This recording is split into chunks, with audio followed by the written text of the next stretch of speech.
Setiap hari, kita dikelilingi oleh para pahlawan yang seringkali luput dari perhatian. Merekalah para pekerja esensial yang memastikan lingkungan kita tetap bersih, aman, dan berfungsi dengan baik.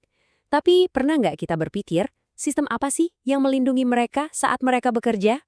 Nah, ini dia pertanyaan utamanya. Kali ini, kita akan mengintip di balik layar paspor keselamatan pekerja alam flora untuk memahami perisai tak kasat mata yang dikenakan setiap pekerja, yang memastikan mereka bisa pulang ke rumah dengan selamat setiap hari.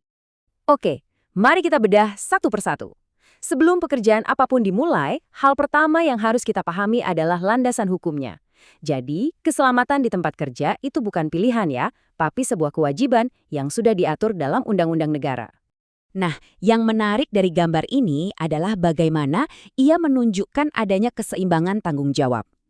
Menurut Akta 1994, di satu sisi, bagian 15 mewajibkan pemberi kerja atau majikan untuk menyediakan tempat kerja yang aman dan juga peralatan pelindung yang memadai. Tapi di sisi lain, bagian 24 menegaskan bahwa pekerja juga wajib menggunakan peralatan yang disediakan dan mematuhi semua aturan keselamatan. Jadi, ini adalah sebuah kemitraan. Angka ini nunjukin betapa seriusnya tanggung jawab seorang majikan. Kalau sampai gagal melindungi pekerja, itu bukan cuma salah secara moral, tapi juga ada konsekuensi finansial yang sangat besar. Ini untuk memastikan perusahaan nggak main-main soal keselamatan. Dan ini dia sisi sebaliknya. Keselamatan itu juga tanggung jawab pribadi. Setiap pekerja punya peran untuk menjaga diri sendiri dan juga rekan kerjanya. Intinya, keselamatan itu butuh kerjasama dari semua pihak. Oke, sekarang kita beralih dari teori ke praktek di lapangan. Langkah pertama dalam rutinitas harian seorang pekerja adalah mengenakan perisai mereka, atau yang secara teknis dikenal sebagai alat pelindung diri atau APD. Di sini kita bisa lihat 5 komponen utama dari perisai mereka. Pertama, ada topi keselamatan untuk melindungi kepala dari sengatan panas.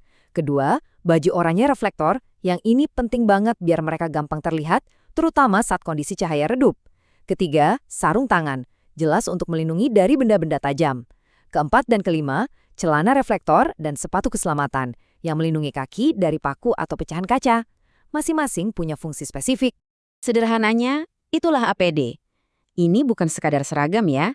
Ini adalah garda terdepan antara pekerja dan potensi bahaya di sekitar mereka. Tapi disinilah tantangannya muncul. Seperti yang digambarkan di sini, punya APD lengkap tapi cuma disimpan di kotak, atau menolak memakainya, atau malah pakai peralatan yang sudah rusak. Itu sama aja bohong kan? Sama seperti nggak punya perlindungan sama sekali. Jadi, biasanya ada 3 masalah utama yang sering terjadi.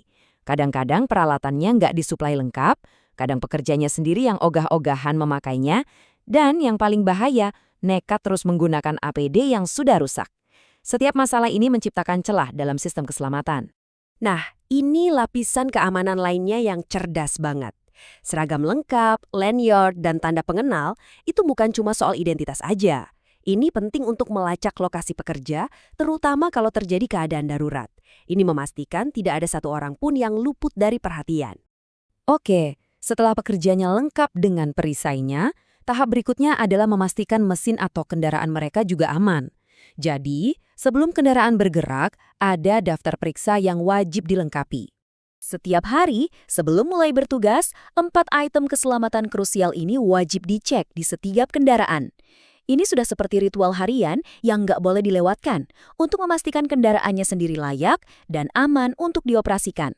Daftarnya sangat jelas, kerucut untuk mengatur lalu lintas, alat pemadam api kalau ada kebakaran, kotak P3K untuk cedera, dan segitiga darurat sebagai rambu peringatan di jalan. Masing-masing adalah alat vital yang bisa menyelamatkan nyawa saat kondisi darurat. Jadi, pekerjaannya sudah siap, kendaraannya juga sudah siap. Nah, sekarang kita lihat aturan main dan konsekuensinya saat mereka sudah bertugas di lapangan. Penting untuk kita ingat kalau lingkungan kerja mereka itu dinamis dan penuh risiko. Mulai dari lalu lintas, benda tajam di tumpukan sampah, sampai mesin-mesin berat. Itulah sebabnya kepatuhan terhadap aturan itu harga mati. Untuk memastikan semua aturan ini ditaati, sistem ini menerapkan denda langsung di tempat, mulai dari penggunaan APD yang salah sampai kendaraan yang nggak layak jalan, setiap pelanggaran ada harganya. Ini adalah cara yang efektif untuk menegaskan betapa pentingnya setiap peraturan. Tapi ya, meskipun semua tindakan pencegahan sudah dilakukan, kecelakaan tetap bisa saja terjadi. Kalau sampai kejadian, protokolnya sederhana dan jelas. Berhenti, bantu, dan lapor. Menunda laporan hanya akan memperburuk keadaan. Kalau kita mau merangkum seluruh sistem keselamatan ini dalam satu kalimat, inilah dia. Frasa ini, keselamatan adalah tanggung jawab bersama, adalah jantung yang menggerakkan segalanya dari level manajemen puncak sampai ke setiap individu di lapangan. Ide inilah yang menjadi fondasi dari semuanya, mulai dari undang-undang yang dibuat pemerintah, kebijakan yang diterapkan perusahaan, sampai ke tindakan sehari-hari setiap pekerja. Semuanya berlandaskan pada keyakinan bahwa keselamatan hanya bisa tercapai kalau semua orang ikut berperan. Jadi, sebagai penutup, sebuah pertanyaan untuk Anda renungkan. Sekarang setelah Anda tahu tentang perisai tak kasat mata ini, mulai dari baju reflektor mereka hingga kerucut keselamatan di dalam truk mereka, Anda mungkin akan melihat pekerjaan mereka dengan cara pandang yang baru. Sebuah apresiasi terhadap sistem yang melindungi mereka, yang melindungi kita.